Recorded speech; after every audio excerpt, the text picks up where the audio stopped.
Ini kulihat abang selalu buta huruf gitu bang. Oh, buta Makanya aku huruf. ketawa. Yang disebut buta huruf itu bang, 3 Tuhan dibilang 1. Yang disebut buta huruf itu manusia dibilang Tuhan. Yang dibilang buta huruf itu bang, setan keluar dari kubur disembah. Itu buta huruf itu. Tidak bisa membedakan antara Tuhan dengan manusia, kan gitu. Masa ada Tuhan keluar dari kubur? Itu Yesus sendiri Itulah mengatakan yang disebut bahwa iblis itu apa, nabi akan palsu dilemparkan itu, Bang. keluar dari kubur. Yesus yang mengatakan itu, bahwa iblis itu akan dilemparkan keluar.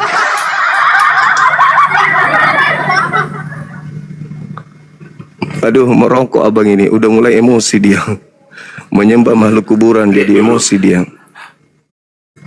Sorry bang, saya turunkan abang merokok.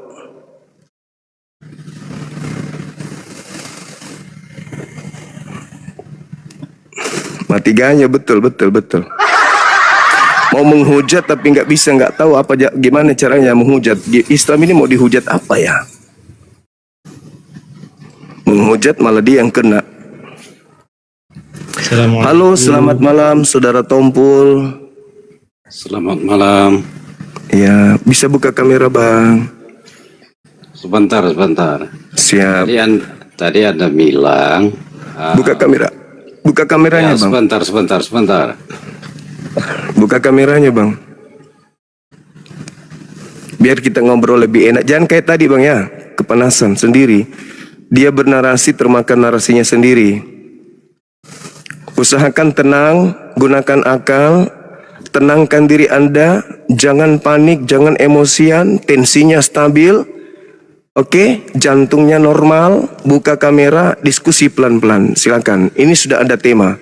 Kami orang Islam didatangi misionaris, diajak kemudian untuk menjadi murid daripada makhluk yang keluar dari kubur.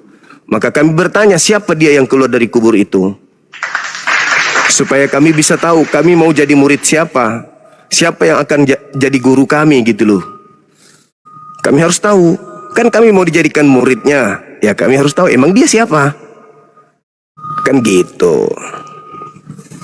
Silakan bang, buka kameranya bang. Tenang, jangan emosi. Ya, jantungnya stabil. Jangan gemetaran. Santai, rileks. Silakan buka kameranya Bang si Tompul. Bang Bill Tompul. Silakan Bang.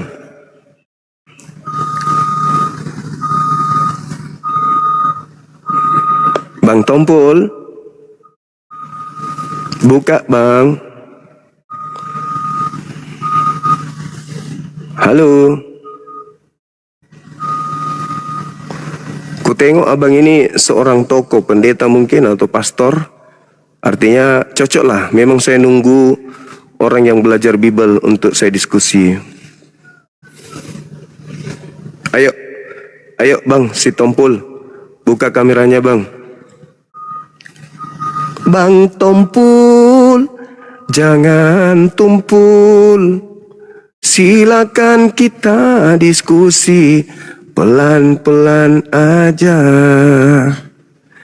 Jangan jadi tumpul karena emosi. Adem-adem saja. Buka kameranya. Halo saudara Walid berdarah. Walid atau apa ini? Pantat berdarah, silakan. Ya, buka Halo, kamera bang. Cuma Iya halo. kameranya tidak bisa dibuka bang. Kenapa bisa? Ini Bang Tompul ini kenapa dia? Bang Tompul ini kenapa? Bang Tompul. Bang Tompul. Buka kamera. Jangan merokok bang, penunggu rezeki. Iya bang, udah kematikan rokokku. Ah gitu dong. Ini Bang Tompul ini kenapa ini? Kok dia naik ke sini tidur dia? Kita turunkan aja dulu. Oke, silakan Bang. Buka kamera. Tenangkan diri Anda, jangan emosi, relax. Relax, relax. Jangan ngelawak Bang, jadi ketawa-ketawa aku. Waduh. Iya, silakan Anda jelaskan ke saya ketika Kristen datang mau mengajarkan kami menjadi murid orang yang keluar dari kubur. Saya bertanya, siapa yang keluar dari kubur yang minta saya menjadi muridnya itu? Silakan. Tuhan Yesus Bang. Ya, saya tahu namanya Yesus. Saya tahu, menurut teman-teman namanya Yesus. Terus ada hal apa dia memanggil kami untuk menjadi muridnya? Supaya kalian tidak ke neraka atau ke dalam dosa Bang. Supaya kami tidak ke neraka. Ada jaminannya? Ke dalam dosa. Ada jaminannya Bang? Silakan tunjukkan di mana jaminan. Dia mau menjadikan saya sebagai murid supaya saya tidak ke neraka. Emang dia siapa?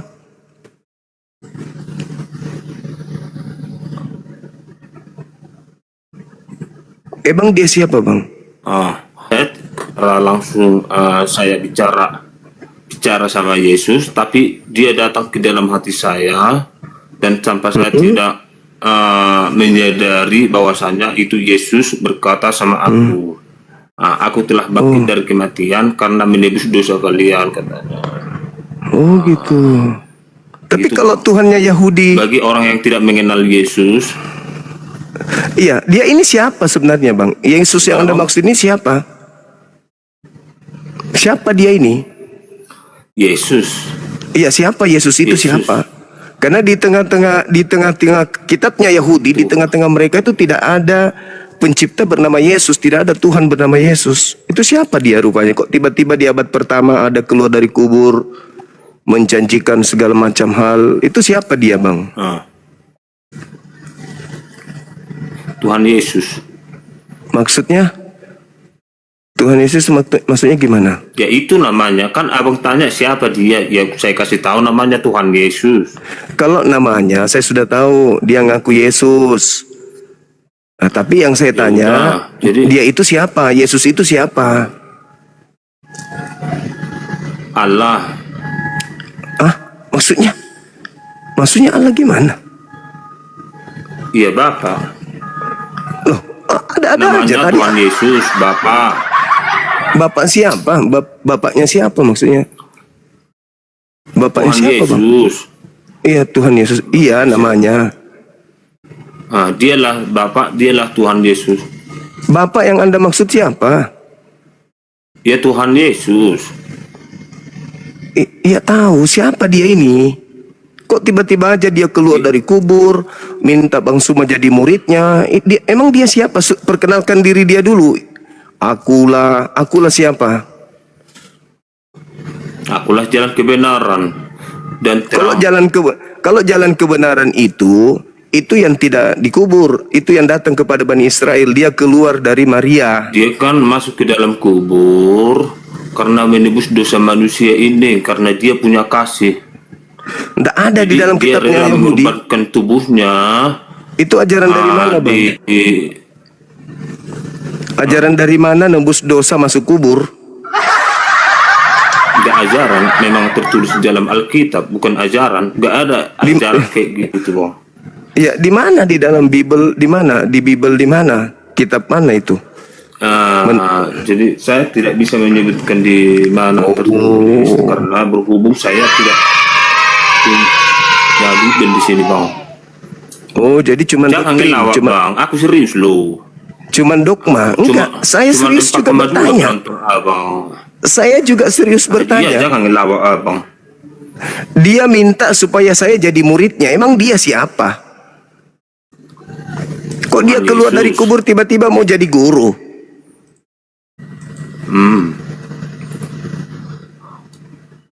Tiba-tiba mau jadi guru. Emang dia siapa? Susah kali dikasih tahu Bang. Udah dari tadi ku bilang Tuhan Yesus. Dia Tuhan, punya ilahi. maksudnya? kok jadi Tuhan, kok jadi ilahi? Maksudnya gimana? Kok keluar dari kubur jadi Tuhan, jadi ilahi maksudnya? Dulu kan waktu ada juga nih manusia yang datang di tengah Bani Israel, tapi dia bukan ilahi juga bukan Tuhan. Kenapa yang keluar dari kubur ini Siapa jadi itu, Tuhan, Bang? jadi ilahi? Ya, Siapa itu, Bang? anak Maria, Siapa namanya? namanya sama Yesus Kristus juga, tapi dia manusia. Jadi selain dia itu siapa lagi, Bang? Kata dia ada penyesat datang saat itu. Iya, namanya katanya juga penyesat sama. Datang. Siapa namanya? Yesus Ya, Kristus siapa namanya. Bang? Yesus Kristus, nama penyesat itu Yesus Kristus.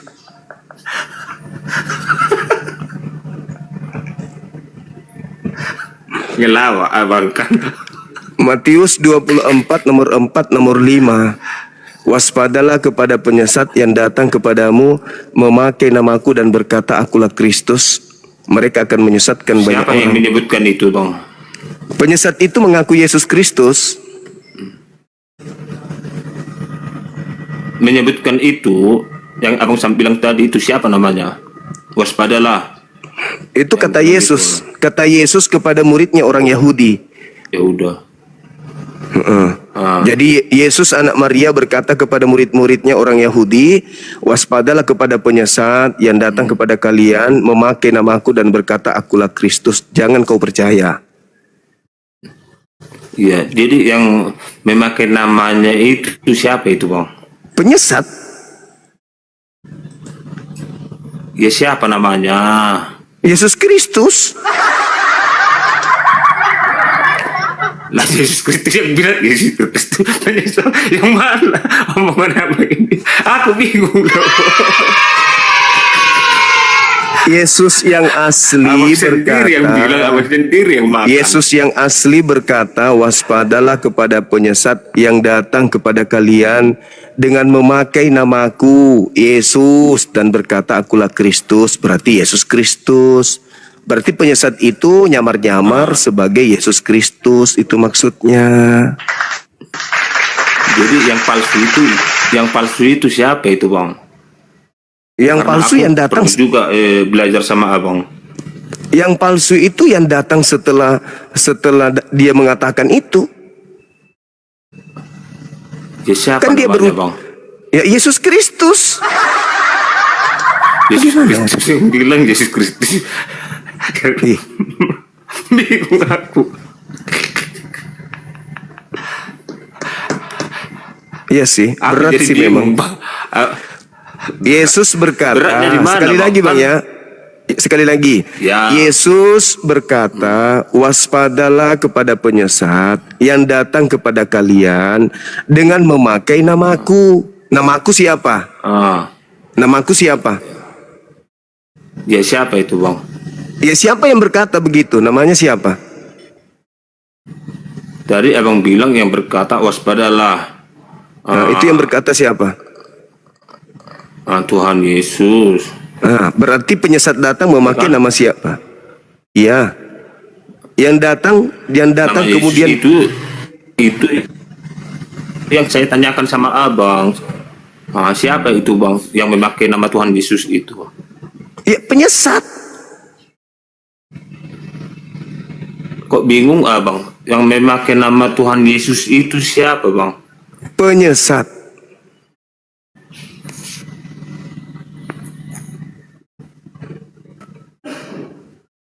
Penyesat itu ketika datang dia mengaku bernama Yesus. Nah, ya itulah yang saya tanyakan. Penyesat itu yang memakai nama Yesus itu siapa, Bang, namanya? Yesus Kristus namanya. Karena dia pakai nama Yesus, maka orang-orang mengenalnya Yesus Kristus. Karena dia mengatakan siapa namaku? Namaku adalah Yesus Kristus. Yesus Kristus yang bilang, Yesus Kristus yang memakai gitu, Bang. Yesus Kristus mengatakan ada penyesat datang.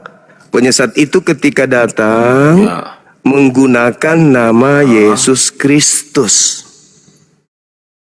Iya. penyesat yang berarti datang yang menggunakan nama Yesus Kristus itu siapa, Bang, namanya? Yesus Kristus namanya. Masa aku yang bilang, aku yang makan omonganku? Aku yang bilang, aku yang datang. Boleh tidak orang Menulis, lain Bang. memakai namaku? Abang, boleh nggak orang lain memakai namaku Bang Suma? Ada orang lain datang mengaku Bang Suma, boleh nggak? Boleh nggak? Boleh. Nah, itu bisa. Boleh. Anda paham. Berarti ada orang lain datang. Iya, tapi nama Mengaku- aslinya kan yang memakai nama abang itu pasti kita tahu. Gitu, Oh, Bang. tidak diajarkan. Dia cuma mengaku Bang Suma. Tapi kita tidak tahu siapa nama aslinya. Jadi gimana saya mau menanggapi pertanyaan seperti itu sementara abang tidak tahu siapa namanya penyesat itu?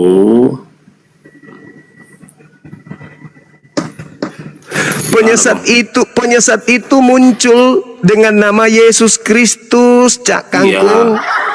Dompala. Nah, Kurangi nama makan aslinya, dedak, Bang.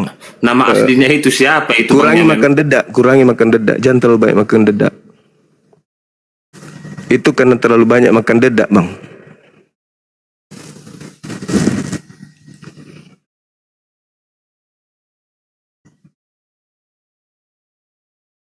Halo, selamat malam. Halo. Halo, selamat malam, Saudara Rahmat. Halo.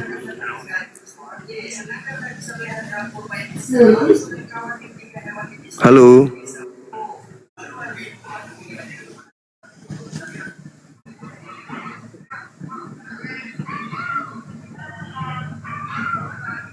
Selamat malam. Ya, malam Bang. Ya. Katolik Protestan. Saya Katolik Puru. Bisa buka kameranya nggak bisa ya?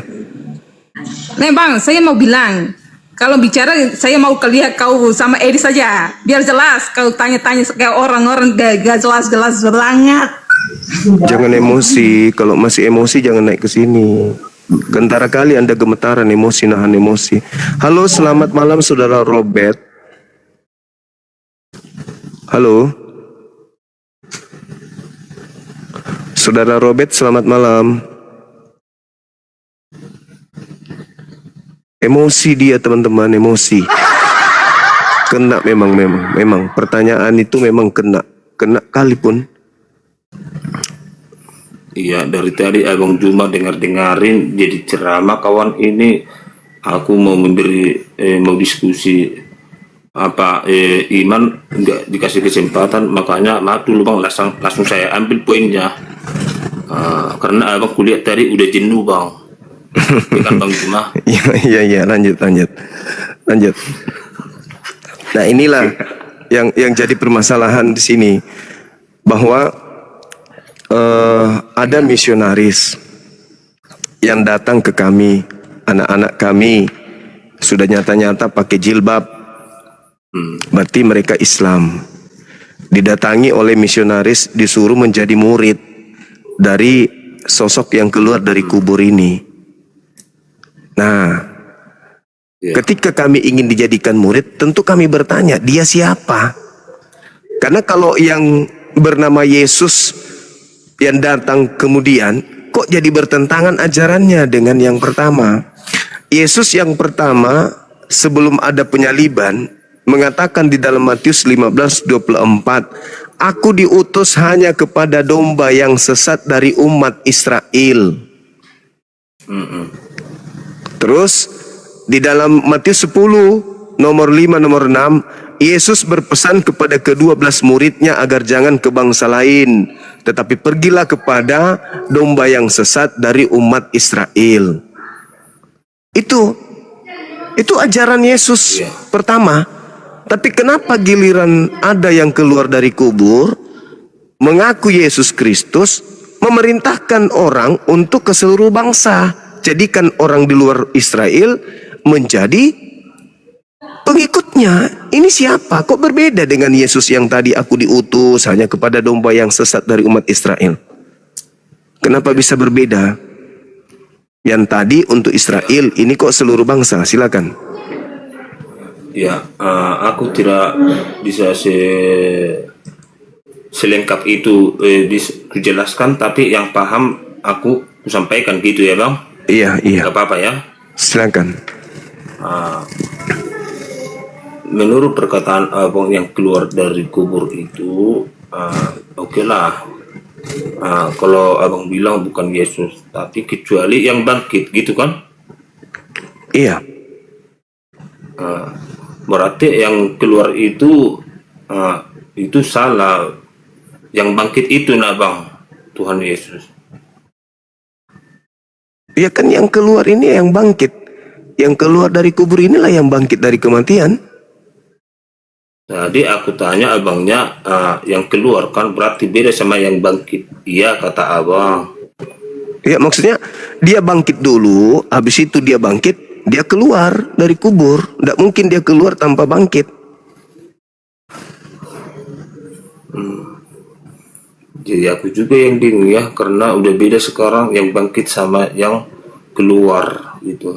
Sekarang kalau Yesus bangkit dari kubur bang, dia nggak keluar, cuman bangkit doang, nggak Ya, keluar dari bangkit. kubur.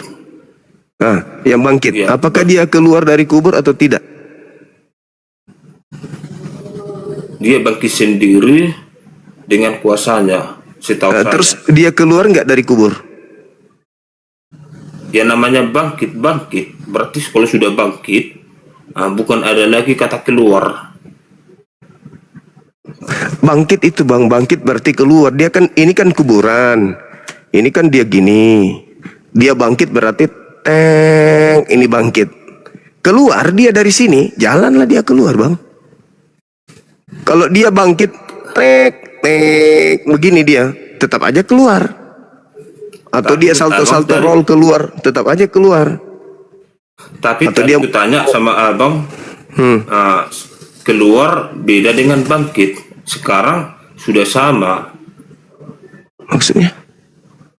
Tadi aku tanya sama abang, keluar sama yang bangkit beda itu kan bang? Iya kata abang. Giliran ku jelaskan, sekarang abang bilang sama itu kata abang. Jadi aku bingung. Bangkit sama yang keluar. Jadi mana yang betul menurut abang ini? Ya, itu menurut aku yang bangkit lah bang, karena yang keluar itu kan Tidak bangkit. ibaratnya ya tidak bangkit kalau yang keluar itu.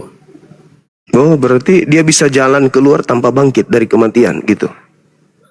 Yang namanya sudah bangkit, punya ilahi, punya kuasa, itu tidak keluar langsung bangkit, dia langsung nampak dia gitu bang. Karena Tidak aku keluar, tidak- tidak keluar karena dari kubur, bilangnya, tidak keluar dari kuburan. kalau masalah keluar aku tidak tahu bang, karena abang bilang tadi bahasa keluar sama yang bangkit beda, jadi aku bingung bang. Di mana ya saya katakan beda ya? Saya juga jadi lupa jadinya bang. Saya jadi gimana ya? Nanti abang dimarahi lagi kita dengan abang yang tadi. Kalau dia masih imat di bawah, dimarahi juga ya kita nanti. Tadi abang bilang kata keluar dengan bangkit beda, Kok beda? berarti Memang kata bangkit dengan keluar beda. Tapi itu adalah dua proses yang berkaitan. Tidak mungkin dia keluar tanpa bangkit dulu. Kalau dia keluar tanpa bangkit, itu apa namanya? Mayat hidup. Aduh, apa ini lucu. jangan ngelawak bang, jadi kita ketawa aku mau belajar sama abang, aku pengen pintar bang gitu loh. Iya, kita sapa dulu teman kita ini, Bang Odi. Halo ya bang. Sudah bangkit dari tidur?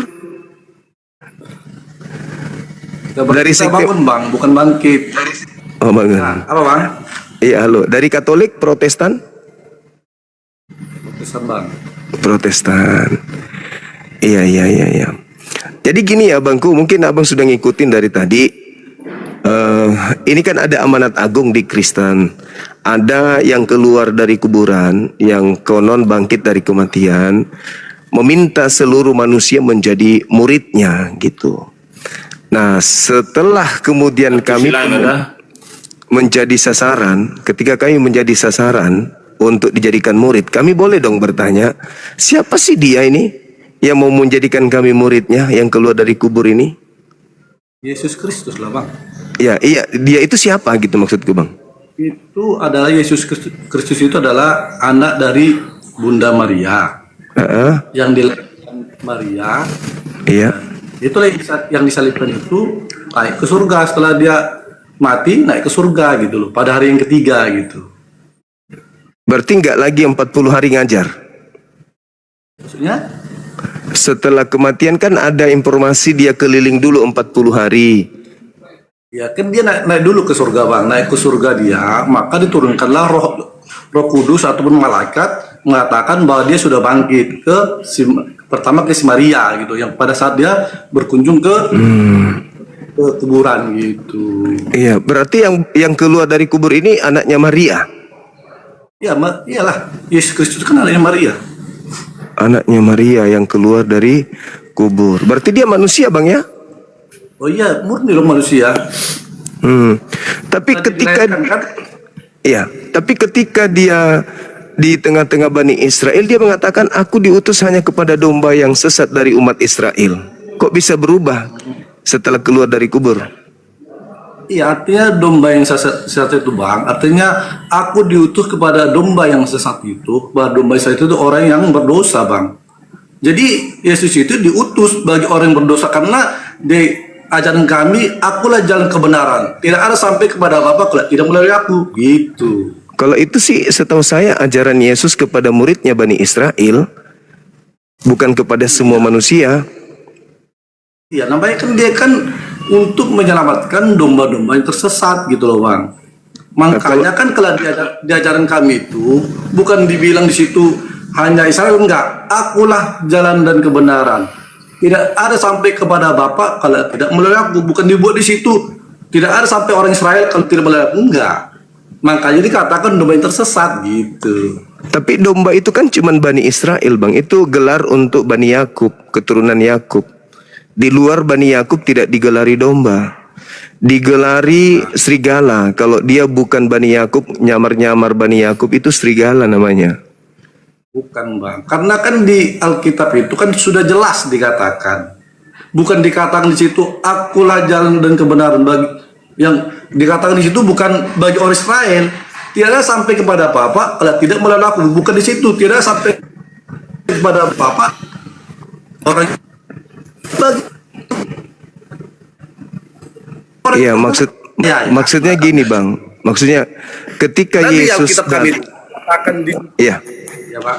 Ketika Yesus datang di tengah-tengah Bani Israel, Yesus mengaku diutus hanya kepada domba yang sesat dari Bani Israel.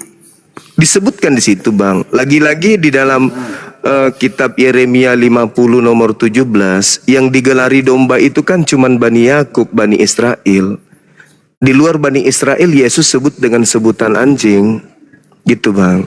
Jadi kalau dia mengatakan akulah jalan, akulah kebenaran, ya itu ucapan Yesus untuk kaumnya Bani Israel, bukan di luar Bani Israel. Kan Pak.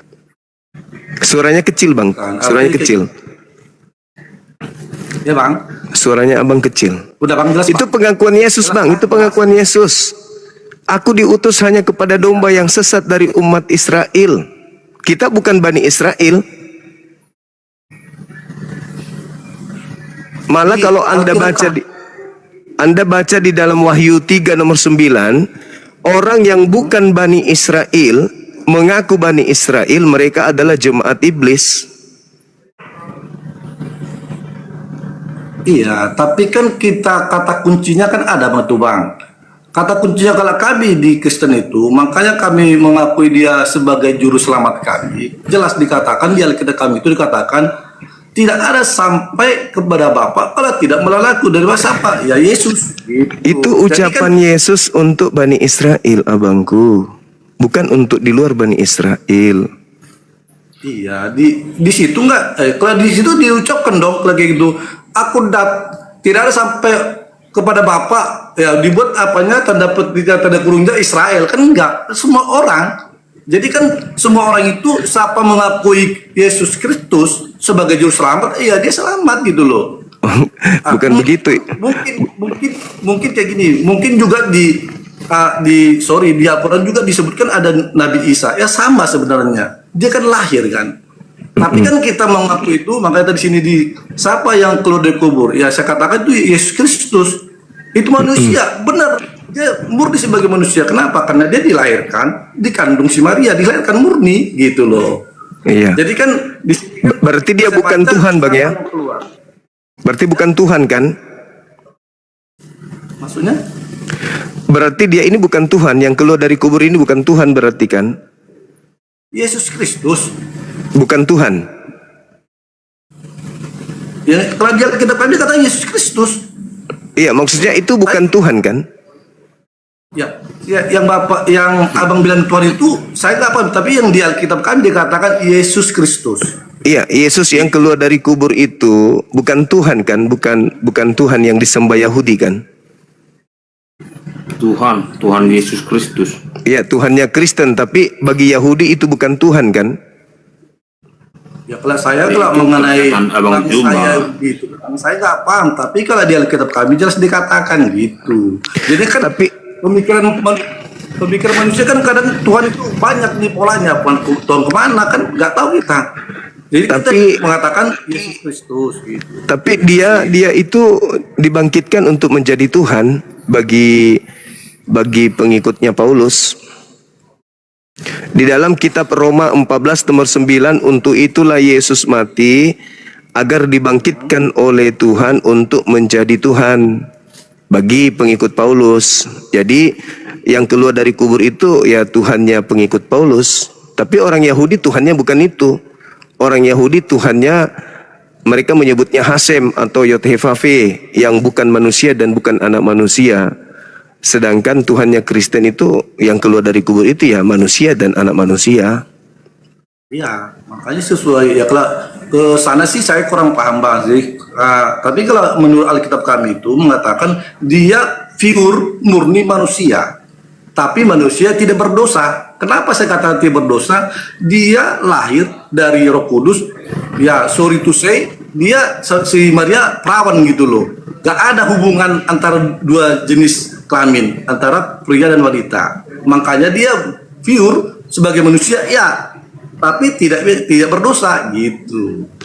Iya, tapi setelah kita lihat konsepnya, ternyata seluruh dosa dunia ada sama dia, ditanggung sama dia. Berarti dialah manusia yang paling banyak dosanya, Bang, di antara seluruh manusia setelah itu, karena semua dosa-dosa ditanggungkan ke dia. Makanya dia mati secara terkutuk di atas salib, karena seluruh dosa manusia ditanggung sama dia.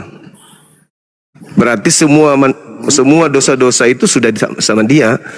Maka yang paling berdosa, yang paling banyak dosanya ya dia, karena semua dosa diambil sama dianya. Makanya dia mati secara kutuk di atas tiang salib.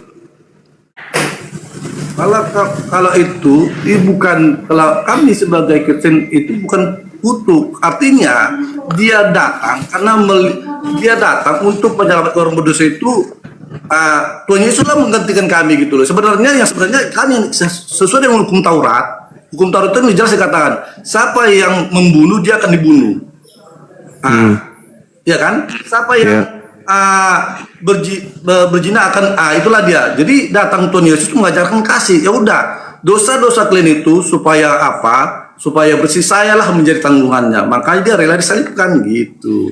Oh. Jadi dosa-dosa kalian yang belum lahir pun sudah ditanggung. Kita nggak tahu dong dosa belum lahir gimana lahirnya manusia, kan dia lahir dulu dong. Enggak, abang dengan Yesus kan 2000 tahun. Artinya Anda belum lahir, Anda sudah punya dosa, ditanggung duluan gitu. Ya enggak lah, kan kita kan sesuai Alkitab kita yang kita jadi gimana ceritanya? Dia duluan mati menanggung dosa-dosa saudara, sementara saudara belum berbuat dosa. Itu gimana ceritanya? Abang belum berbuat dosa, bahkan lahir pun belum. Belum, betul. Izin dulu Bang Juma ya. Aku sampaikan dulu sama si Odi Jabat ini. sedikit gini Le Jebat, mau ke mana pun kamu menjelaskan sesuai dengan kitab kita itu Le sama Bang Juma, tidak akan sejalan, mau sampai ke akar pun tidak akan sejalan, karena versi penjelasan dari pendapatnya Bang Juma sudah beda dengan versi pendapat kita, gitulah. Ya, Masalahnya gini. Akar pun Le bilang tentang teorinya itu enggak akan sejalan itu. Masalahnya gini Bang. Mau sejalan tidaknya tetap kita sampaikan. Iya, Kan itu iya. masalah itu dia manusia itu punya pendapat yang berbeda, jelas ya itu. Iya. Cuman yang saya herankan di sini, Jadi makanya tadi Anda mengatakan Anda mengutip Taurat. Tadi Anda mengatakan Taurat. Padahal kalau di Taurat itu ajarannya kalau ada yang ingin nebus dosa pakai binatang. Orang Yahudi itu pakai binatang. Perintahnya pakai binatang. Nah, ini di Kristen pakai manusia, itu ilmu dari mana? Ya, kalau di Injil kami itu kan punya kami ada Taurat, ada Injil. Iya, Iya kan? kalau Ada- Taurat itu Bang, kalau Taurat diperintahkan di Imamat 1 nomor 2, katakanlah kepada orang Yahudi apabila mereka ingin melakukan korban penebus dosa, hendaklah mereka mempersembahkan hewan ternak berupa domba, kambing, sapi, lembu. Itu perintah untuk Bani Israel. Nah, sekarang orang Kristen menebus dosa pakai manusia itu ilmu dari mana? Kan dia kitab kan ilmu dari Tiongkok Bang. Oh, dari Tiongkok. Iya, iya. Terus. enggak, kita pun udah jelas dibuat di situ. Di mana itu, Bang? Dosa ditebus menggunakan manusia itu di mana tertulis? Tuh, kan dia udah saya Cerita katakan Tiongkok Bang. Oh, Karena Tiongkok manusia katanya. sudah ini karena kan di sini di Injil punya kami itu karena dikatakan di sini kan udah jelas untuk menebus dosa, makanya saya katakan diturunkan Yesus Kristus melalui Roh Kudus dikandung si Maria gitu. Berarti itu berarti konsep itu konsep dari Kristen sendiri bukan dari Taurat kan? ya, ya ini kan saya katakan berkali-kali Bang, di Alkitab kami itu ada dua, ada Taurat, ada Injil. Ya, iya, mengenai dosa ditebus pakai manusia itu adanya di kitab Anda yang Anda sebut Injil. Tidak ada di Taurat kan? Di Taurat memang pas yang Nabi bilang itu, dia kalau apabila dia berdosa manusia itu ya pas tadi disembelih hewan kan. Nah, Betul. terus kemudian yang mengorbankan manusia itu dari mana ajarannya? Manusia maksudnya gimana?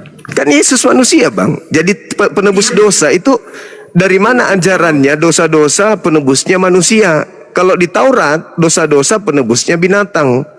Nah, di Kristen, dosa-dosa Kristen penebusnya manusia. Itu ajarannya dari mana? Dari Tobahul Bung Bang, makanya ada disebut Dabodo Kenadiura.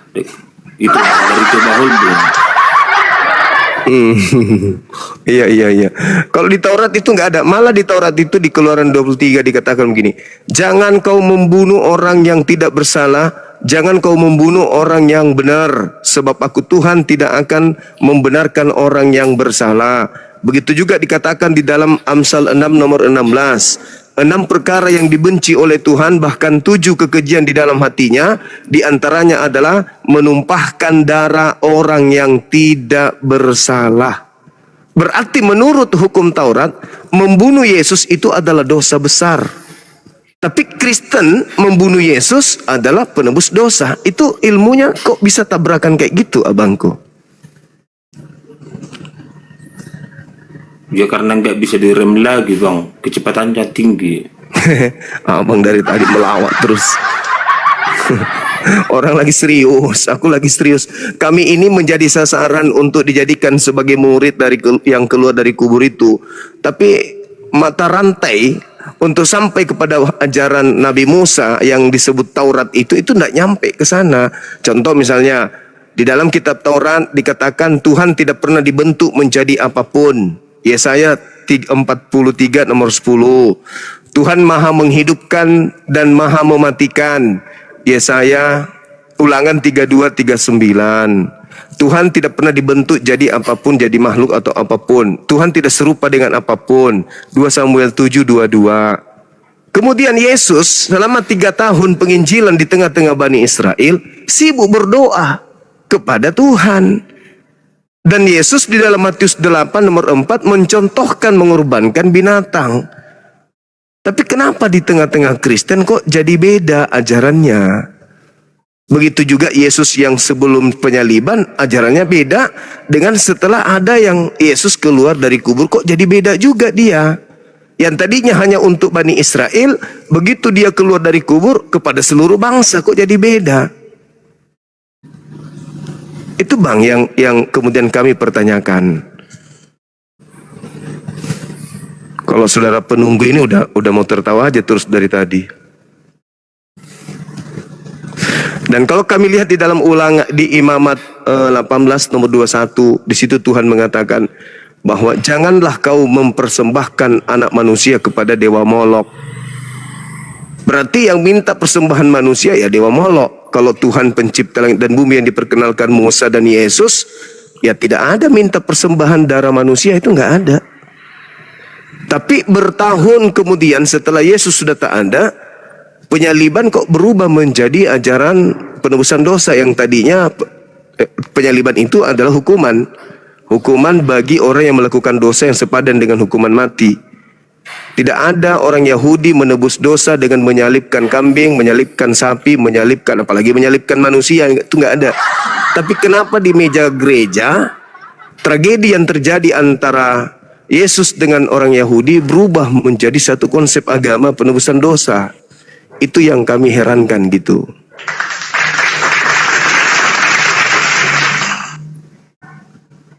Begitu abangku. Sementara Yesus sibuk mengajarkan bertobatlah, bertobatlah, bertobatlah, bertobatlah. Untuk apa bertobat? Kalau ternyata dosa sudah ditebus sama dia. Tapi dia katakan bertobatlah, kiamat sudah dekat. Bertobatlah, kiamat sudah dekat. Artinya Yesus mengajarkan pengikutnya untuk bertobat. Bukan menganggap dosanya ditebus. Begitu abang. Jadi kami tidak bisa dijadikan murid. Ya, gimana? Saya kan hanya tadi mengikut konsep yang abang buat, siapa yang keluar dari kubur. Makanya kan kita jelaskan secara dasarnya itu tadi saya katakan. Makanya tadi kan abang bilang, apakah itu Yesus itu manusia? Ya, saya katakan gitu loh. Makanya kan di ajaran kami itu kan itu saya katakan tadi. Jadi kalau di ajaran kita itu sudah jelas mengatakan, kalau kami percaya dengan Alkitab kami kan gitu kan, ya kan kalau abang juga percaya dengan keluaran abang kan kita nggak tahu juga, karena kan beda mungkin kepercayaan masing-masing kan beda mungkin cara berpikirnya gitu. Tapi ada hal yang menarik abang.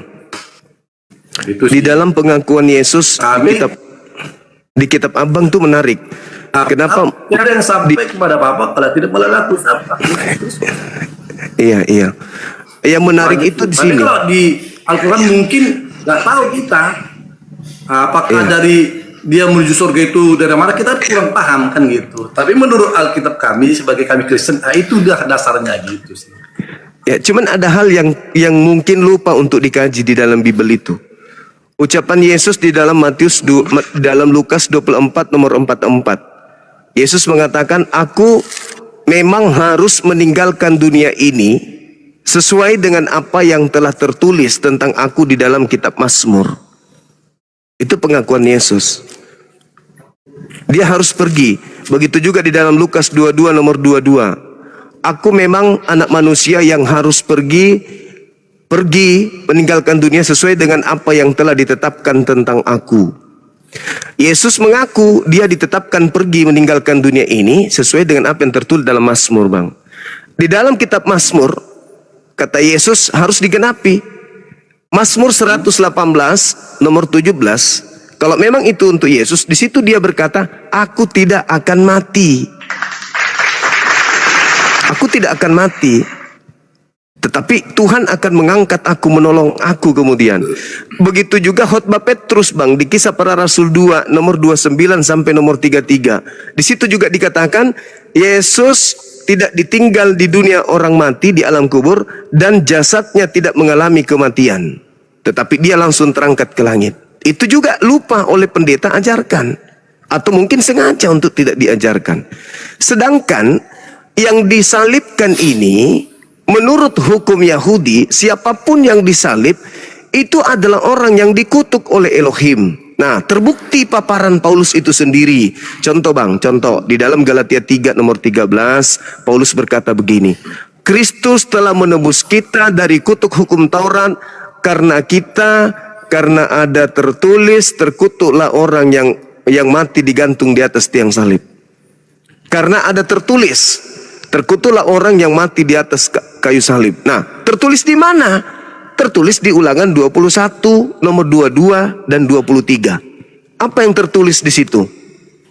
Apabila ada orang yang melakukan dosa yang sepadan dengan hukuman mati, lalu kau gantung dia, jangan kau biarkan mayatnya semalam-malaman, sebab orang yang digantung terkutuk oleh Elohim, jangan kau biarkan mayatnya menyentuh tanah yang diwariskan Tuhan kepadamu.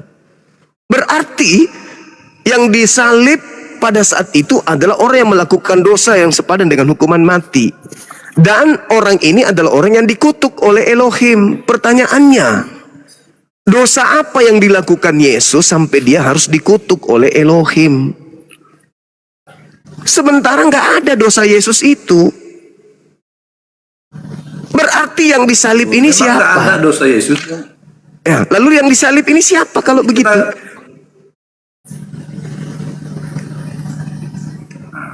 Nah, memang Iya. itu Yesus Coba itu tidak Abang berdosa. Juma tunjukkan dulu apa ayatnya bahwasanya Yesus dikutuk jadi berdosa. Galatia 3 nomor 13. Ya, tunjukkan Paulus yang secara mengatakan langsung di itu. sini. Paulusnya yang Ya, berkata, tunjukkan dulu Kristus telah menebus kita dari kutuk hukum Taurat karena kita, dengan jalan kutuk karena kita. Sebab ada tertulis, terkutuklah orang yang digantung di atas tiang salib. Nah, siapa yang digantung di atas tiang salib? Yesus. Orang yang digantung, yang dikutuk oleh Elohim. Di mana jalannya Yesus orang benar ini dikutuk oleh Elohim? Gak ada jalannya. Maka berlakulah apa yang dikatakan Yesus. Aku harus pergi meninggalkan dunia ini sesuai dengan apa yang tertulis tentang aku di dalam kitab Nabi. Amsal 21 nomor 18. Pengkhianat dipakai tebusan bagi orang yang jujur. Orang fasik sebagai ganti orang yang benar. Siapa yang fasik di situ? Siapa yang jujur di sana? Siapa yang benar di sana? Yesus orang benar, Yesus orang jujur. Berarti ada orang fasik yang menggantikan dia. Ada pengkhianat yang menggantikan dia. Karena yang dikutuk sebenarnya di sana adalah Yudas. Ulangan 27 nomor 25. Terkutuklah orang yang menerima suap untuk menyerahkan orang benar agar dibunuh. Itu siapa? Yudas. Berarti yang dikutuk siapa? Masa Yesus, Bang? Yang menerima Tapi suap tunjukkan dulu, Bang. Yudas. Tunjukkan dulu Bang ayatnya itu Bang. Yang mana? Yang Abang sebutkan tadi biar pintar kami Bang. Ulangan 27 nomor 25. Ya, aku tidak punya Bible di sini Bang. Coba tunjukkan pakai Bible kamera saya belakang. kecil, kalaupun saya tunjukkan kecil kali. Coba dilihat di HP. Iya, pakai HP Abang. Aku cuma satu HP itu Bang.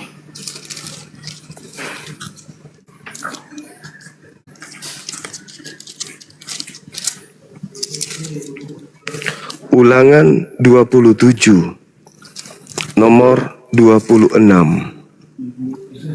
25.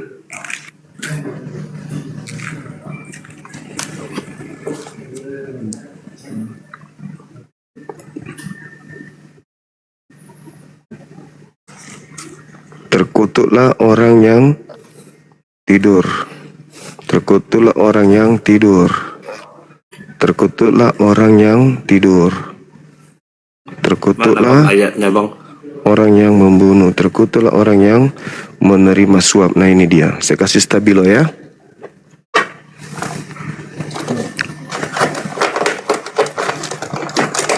Jadi di antara kedua orang tersebut, antara Yudas dengan Yesus, yang pantas disalib ya Yudas, karena dia yang makan suap. Ya, tunjukkan dulu ayatnya Bang.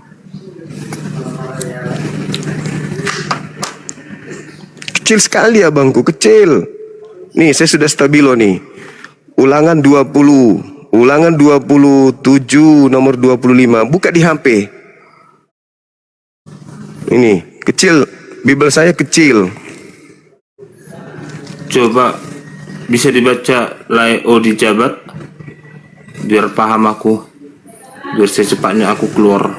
Ya di sini ulangan 27 ayat 25. 25. Siap. Ya, Ya, di sini dikatakan terkutuklah orang yang menerima suap untuk membunuh seseorang yang tidak bersalah, dan seluruh bangsa itu harus Amin. berkata amin. Nah itu.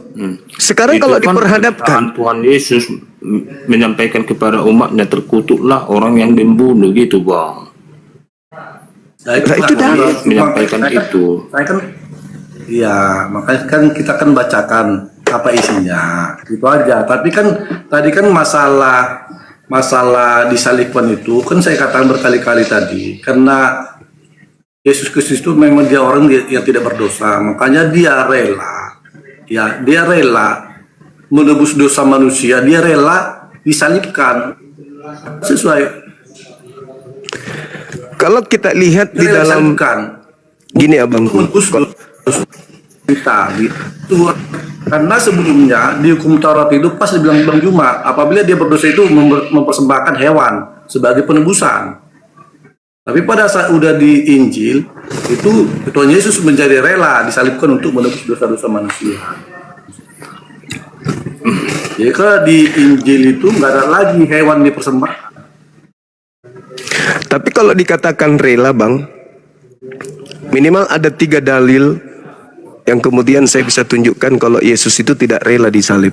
Yang pertama, ketika dia mengajar di bait suci, ketika dia sedang berdoa dengan teman-temannya di Efram, gurun Efram, datanglah kemudian tentara Romawi bersama dengan imam-imam kepala dan pengawal-pengawal mahkamah agama.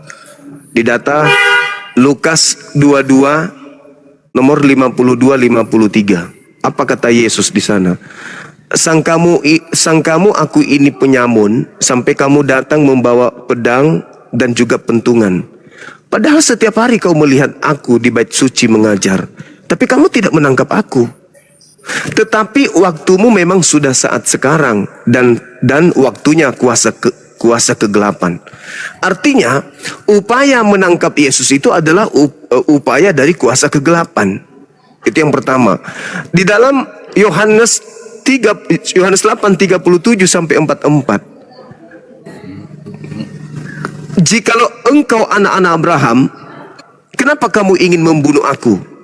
Itu karena kamu tidak memperoleh firman-Ku di dalam diri kalian, sehingga kamu ingin membunuh aku. Iblislah yang menjadi bapakmu, dan kamu mau melakukan keinginan-keinginan bapakmu. Artinya Yesus berkata orang-orang yang ingin membunuh dia itu adalah anak-anak iblis. Anak-anak iblis.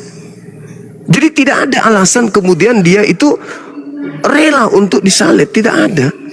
Malah dia berdoa semalam-malaman di Bukit Getsemani itu, sampai malaikat turun memberikan kekuatan kepadanya hingga keringatnya bercucuran seperti titik darah. Nah, yang terakhir kemudian ketika dikatakan ikhlas, lantas kenapa Yesusnya kalau dikatakan ikhlas disalib mengatakan kemudian bahwa angkatan jahat ini minta satu tanda dan tidak diberikan satu tanda apapun selain tanda Yunus. Angkatan jahat diberi tanda Yunus. Apa itu?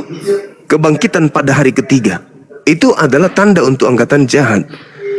Lalu ketika Yesus ingin ditangkap di dalam Yohanes 11 nomor 45 sampai nomor 57, dikatakan imam-imam kepala ingin membunuh Yesus karena mereka takut bangsanya dirampas oleh orang Roma. Maka hari itu juga mereka bernubuat Yesus harus mati untuk bangsa mereka. Maka di data nomor 53, maka mulai hari itu mereka sepakat membunuh Yesus.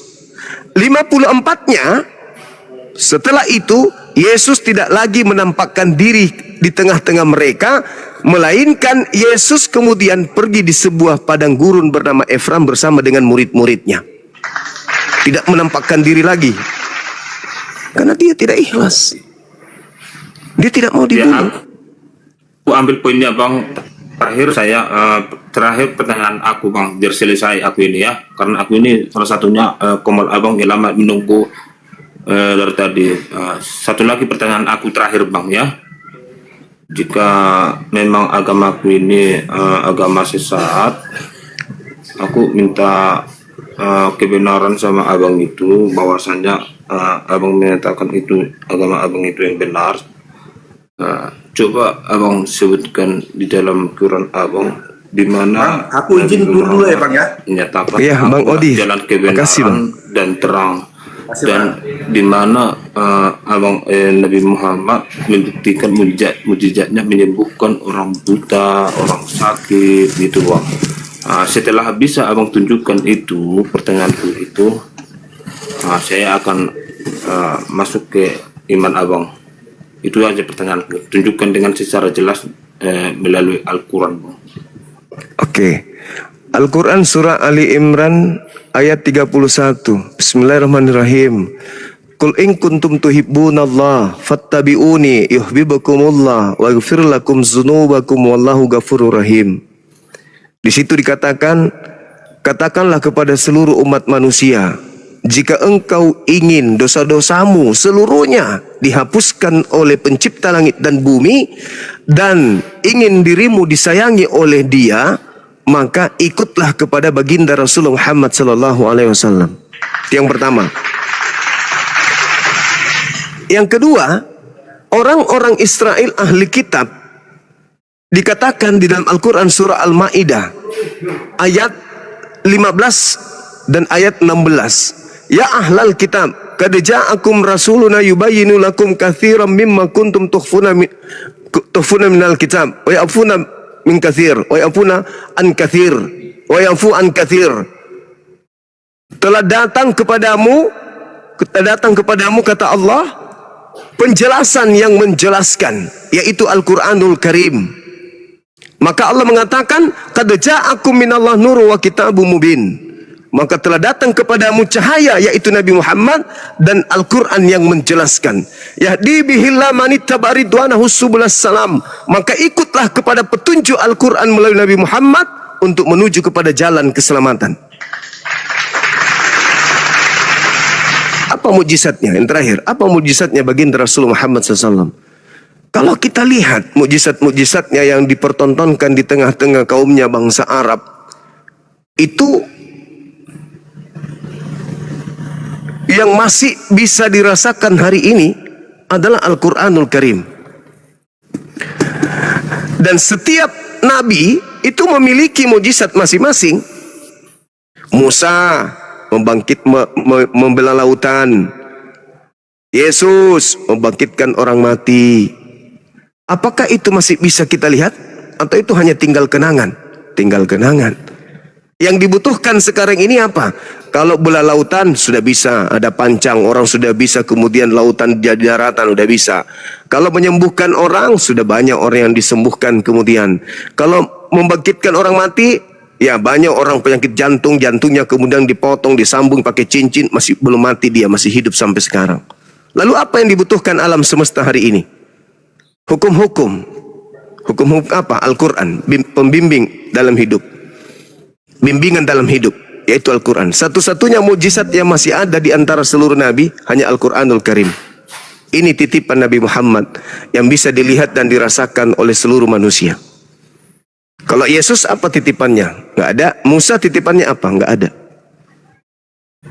Jadi mujizat satu-satunya masih ada di atas muka bumi ini, ya Al-Quran. Nggak ada yang lain. Lalu kenapa banyak orang-orang Muslim bang minta pertolongan doa kesembuhan kepada orang Kristen selama ini yang muncul di media sosial bang? Sementara orang Kristen tidak pernah minta kesembuhan kepada melalui nama Muhammad atau melalui nama Ustaz atau Haji. Oke. Itu jelaskan dulu bang. Baik.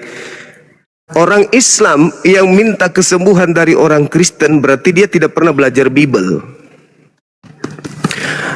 Pertama, Yesus sendiri mengatakan pada hari terakhir nanti banyak orang berseru kepadaku, Tuhan, Tuhan, bukankah kami bernubuat pakai namamu, bermukjizat pakai namamu, mengusir setan pakai namamu. Pada hari terakhir nanti, pada saat itulah aku Yesus akan berterus terang kepada mereka, enyahlah daripadaku, kalian semua adalah pembuat kejahatan, aku tidak mengenal kalian. Jangankan kepada orang Kristen, Bang. Banyak orang yang datang ke kuburan, banyak orang datang ke pohon, ke batu-batu besar, minta kesembuhan. Banyak.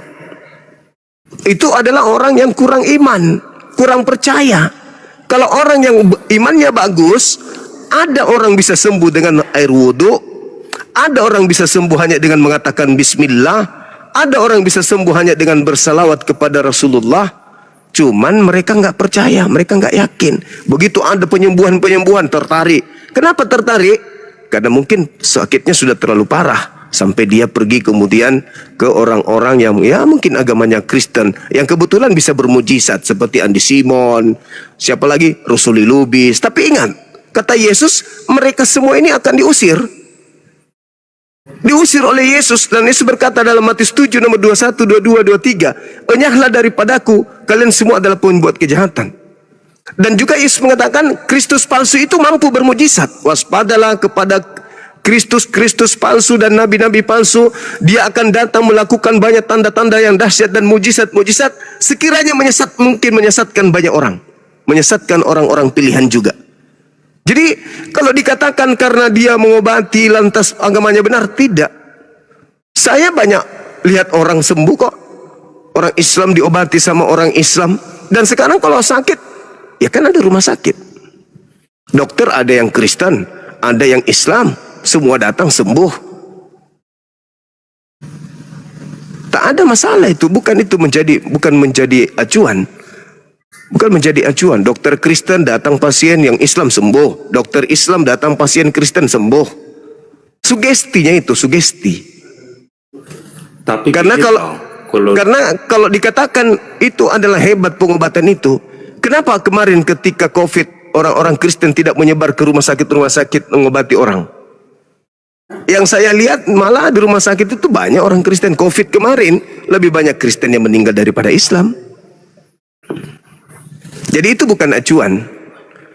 Saya sendiri, Bang, saya bukan bohong. Saya kalau orang cuman kerasukan biasa, kerasukan setan, alhamdulillah dengan tangan saya bisa, insya Allah saya bisa sembuhkan. Hanya dengan baca doa-doa aja. Ya, tapi gini, Bang. Tapi kalau memang di kemudian hari atau di hari kiamat baru kami tahu rasanya bagaimana mengimani tentang orang Kristen itu, di ajarannya tidak ada sama sekali mengenai hal buruk. Tetap kami seorang Kristen itu diajarkan jangan berzina, jangan berbohong, jangan membunuh, dan kasihilah musuhmu seperti dirimu mengasihi manusia. Itu kan sama sekali kalau saya ambil poinnya tepat, Bang. Itu. Dan semua mujizatnya itu sejalan. Kalau ajaran-ajaran kayak begitu, Bang. Kalau ajaran-ajaran kayak begitu, semua agama ajarkan. Hindu, Buddha, semua ajarkan. Semua mengajarkan seperti itu. Masalahnya bukan dari aspek itu yang kita lihat. Masalahnya yang benar adalah sembahan kita itu loh. Semua orang tanpa yang jangankan kesembahan itu untuk mengambil kebenaran. Kalau menurut saya pribadi jauh lebih meyakinkan tentang imanku, Bang. Ya silakan. Tapi yang saya tahu Kristen Katolik masuk ke Indonesia itu melalui pembunuhan. Maaf saya ini, itu fakta. Kalian sekarang bisa berbicara kasih, karena Indonesia sudah merdeka. 350 tahun. Teori, Bang. Bukan berbicara tentang sejarah masuknya ke sini. Lah, itu kan praktek. Itu praktek. Agama Kristen menyebar ke seluruh dunia itu dengan perang. Di mana? Di Indonesia ini ada Kristen masuk dengan damai? Di mana? Katolik masuk melalui Portugis, Belanda, kemudian Kristen masuk ke Indonesia. Jadi mereka membuat teror dulu, menakutkan orang, membuat bencana, membuat musibah. Setelah kemudian orang terjepit, orang susah, baru datang misionaris, mendoakan, mengajak mereka masuk ke Kristen. Itu polanya. Sekarang Anda boleh berbicara ajaran kasih, karena sudah merdeka. Berani enggak Anda ketika Belanda datang menjajah Anda berbicara, kami adalah kasih, mengasihi musuh? Berani enggak? Itu kan bisa disebut sejarah antar suku bang, atau sejarah manusia enggak. datangnya. Mereka datang membawa misi Kita kekristenan berbicara dan sesuai Katolik. Kita kan Mereka berbicara datang dengan sesuai ke Indonesia ini mengajarkan, menjajah, menjara, merampok, dan juga mengajarkan agama mereka. Itu. Tapi silakanlah, Ada itu, kepercayaan Bang, Anda kalau silakan. masalah. Silakan dengan keyakinan Anda, agama Anda kasih, agama Anda baik, silakan. La ikraha fiddin. Tak ada paksaan di setiap Ya, agama. saya Ya kan- mungkin agama Islam menurut Anda radikal, mungkin agama Islam itu kejam, makanya kemudian kekejaman Islam itu sampai mereka bersatu mengusir penjajah yang beragama Kristen, maka Anda mengatakan kami adalah agama yang kejam. Mungkin Islam ajaran kasih. Karena yang menjajah masuk ke Indonesia ini adalah tentara-tentara dari Arab, dan yang mengusirnya itu adalah orang-orang Kristen mayoritas. Mungkin karena kalau saya lihat ajaran kasih di Kristen itu yang mana ya? Satu aja. Iya, saya tunjukkan ya bang. Iya, silakan. Tentang kasih. Iya, silakan. Ketika itu sudah banyak fakta beredar melalui media sosial tentang pembubaran gereja. Itu pernah dibalas perbuatannya itu apa tidak bang? Masjid saya dibakar di Tolikara, Ambon Poso,